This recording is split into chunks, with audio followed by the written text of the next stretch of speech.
نحمده ونصلي ونسلم على رسوله الكريم اما بعد فاعوذ بالله من الشيطان الرجيم بسم الله الرحمن الرحيم صدق اللہ العلی العظیم. رب العالمین ہمیں نور قرآن پاک سے منور فرمائے، آمین. سورۃ الشعراء کی آیت نمبر 176. کذب اصحاب الایکۃ المرسلین، جھاڑی والوں نے رسولوں کو جھٹلایا.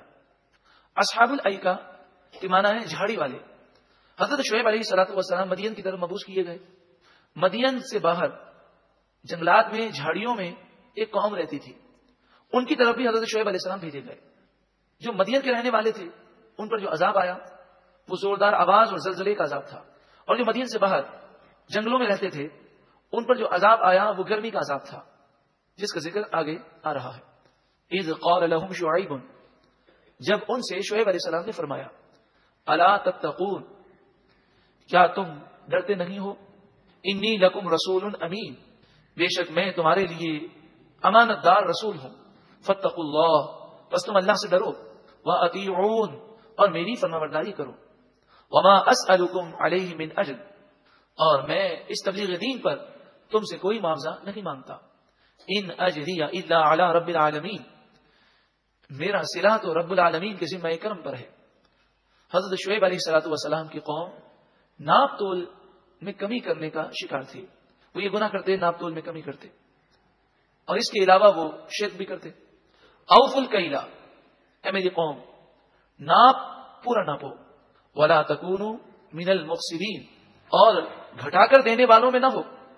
ناپ کر لوگوں کو پوری چیز دو، چیزیں کم کر کے نہ دو، ناپ تول میں کمی نہ کرو. وزنوا بالقسطاس المستقیم، اور چیزوں کو وزن کرو صحیح ترازو سے، ترازو میں خرابی نہیں ہونی چاہیے. ولا تبخسوا الناس اشیاءهم، اور لوگوں کو چیزیں گھٹا کر نہ دو. ولا تعثوا فی الارض مفسدین، اور زمین میں فساد کرتے ہوئے نہ پھرو. حضرت شعیب علیہ الصلوۃ والسلام کی یہ قوم لوگوں پر ڈاکہ بھی ڈالتی، اور جنگل سے گزرنے والے قافلوں پر وہ حملہ کر کے ان کے مال کو لوٹ لیتے. واتقوا الذی خلقکم، اس اللہ سے ڈرو جس نے تمہیں پیدا کیا. والجبلۃ الاولین، اور تم سے پہلے لوگوں کو پیدا کیا. قالوا، وہ بولے انما انت من المسحرین، آپ پر تو جادو ہو گیا ہے. وما انت الا بشر مثلنا، آپ تو ہمارے جیسے بشر ہیں. یعنی نبی کے مقام و مرتبے کو انہوں نے نہ سمجھا.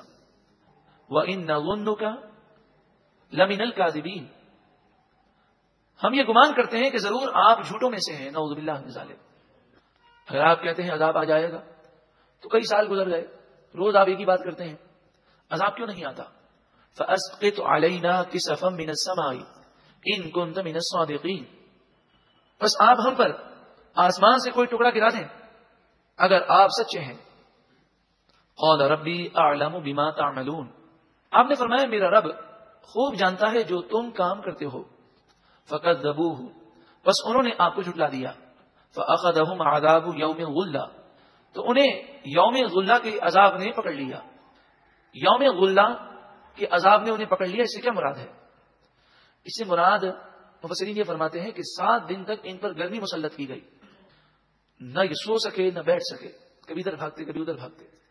انہوں نے مکانات کے نیچے تہخانے بنائے تھے، اس میں گئے تو اس میں گرمی اور زیادہ محسوس ہوئی. پھر جب 7 دن گزرے اور گرمی کی شدت بہت زیادہ بڑھ گئی تو یہ جنگلوں میں نکلے کہ کھلی ہوا کے اندر، اور جنگلات میں شاید گرمی کم ہو جائے، تو وہاں بھی انہیں بہت زیادہ گرمی محسوس ہوئی. انہوں نے دیکھا کہ ایک بادل آ رہا ہے، اور وہ بادل جو ہے وہ آ کر رک گیا. تو یہ سارے اس بادل کے نیچے جمع ہونے لگے، اس بادل کے نیچے ٹھنڈی ہوا چلنے لگی، ایک دوسرے کو پکارنے لگے، اور تمام لوگ مل کر بادل کے نیچے جمع ہو گئے.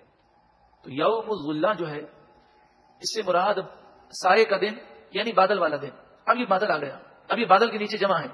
اچانک سے یہ بادل سرخ ہو گیا اور آگ کا انگارہ بن گیا، اور سارے لوگ جل کر ہلاک ہو گئے. انہ کان عذاب یوم عظیم، بے شک وہ بڑے دن کا عذاب تھا جس نے انہیں ہلاک کر دیا. ان فی ذلک لآیہ، بے شک ان تمام باتوں میں ضرور عبرت کی نشانی ہے. وما کان اکثرهم مؤمنین، اور ان میں اکثر مسلمان نہ تھے. وان ربک لہو العزیز الرحیم، اور بے شک آپ کا رب ضرور وہی غالب مہربان ہے. ذرا غور کریں، یہ واقعات کیوں سنائے گئے؟ کیا یہ قصے کہانیاں ہیں؟ ان کا مقصد کہانی سنانا ہے؟ ان واقعات کا مقصد عبرت کی نگاہ پیدا کرنا ہے۔ کیا ہم دنیا میں نہیں دیکھ رہے کہ برے کام کا انجام برا ہے؟ آج اگر کوئی اپنے والدین کا بے ادب ہے تو اس کی اولاد اس کے ساتھ اس سے مزید برا سلوک کر رہی ہے۔ اگر کوئی آج عورت اپنی ساس کے ساتھ برا معاملہ کر رہی ہے تو کل وہ یہ دیکھ رہی ہے کہ اس کی بہو اس کے ساتھ برا معاملہ کر رہی ہے۔ اگر آج کوئی ساس اپنی بہو کے ساتھ برا سلوک کر رہی ہے تو وہ اپنی بیٹی کے ساتھ بھی ایسے سلوک دیکھ رہی ہے۔ مکافات عمل ہے، جیسی کرنی ویسی بھرنی ہے۔ ایک بزرگ فرماتے ہیں، اب اپنی کتاب میں لکھتے ہیں کہ ایک شخص اپنے گھر میں آیا تو اس کی زوجہ بڑی پریشان تھی اور کہا کہ فلاں شخص آج کوئی چیز دینے کے لیے آیا اور اس کا معمول ہوگا آنے کا، اور وہ پردے میں رہ کر اس سے چیز لے لیتی ہوں گی۔ تو انہوں نے کہا بڑا عجیب معاملہ ہے، آج مجھے اس کی نیت درست نہ لگی۔ اللہ تبارک و تعالیٰ نے عورت کے اندر یہ وصف پیدا کیا ہے کہ مرد کی نگاہ جیسے ہی خراب ہو، عورت کو اللہ تعالیٰ نے ایسی حس دی ہے وہ نگاہ کو بھانپ لیتی ہے۔ یعنی اگر کسی کی نگاہ پڑے غلطی میں یہ جان بوجھ کر، اور نگاہ کے اندر جیسے ہی برا خیال آئے، عورت کے اندر اللہ تعالیٰ نے یہ وصف رکھا، تو انہوں نے کہا کہ مجھے اس کی نیت درست نہ لگی، تو نہ جانے کیا ہو گیا، آج اس کی نیت خراب ہو گئی۔ تو اس شخص نے کہا یہ مکافات عمل ہے، آج میں نے راستے میں کسی عورت پر نگاہ ڈالی اور برا خیال مجھے آیا، اس کی مجھے سزا دکھائی گئی۔ اگر ہم یہ چاہتے ہیں کہ ہماری ماں، ہماری بیٹی، ہماری بہن، ہماری زوجہ پر کوئی گندی نگاہ نہ ڈالے تو اپنی نگاہوں کو پاک کر لیجیے، اپنے دل کو پاک کر لیجیے، کیونکہ دنیا کے اندر بھی جیسی کرنی ویسی بھرنی ہے۔ اگر ہم یہ چاہتے ہیں کہ ہماری اولاد ہماری فرمانبردار ہو تو ہم اپنے ماں باپ کے فرمانبردار ہو جائیں، ان کی خدمت کرنے والے بن جائیں۔ ہم یہ چاہتے ہیں کوئی ہمیں فراڈ نہ کرے تو ہم کسی سے فراڈ نہ کریں۔ اسی لیے فرمایا مومن وہ ہے کہ جیسا وہ اپنے لیے پسند کرتا ہے ویسے ہی دوسرے مسلمان کے لیے پسند کرے، اور جو اپنے لیے ناپسند کرتا ہے وہی چیز مسلمان کے لیے ناپسند کرے۔ اللہ تعالی ہمیں عمل کی توفیق عطا فرمائے۔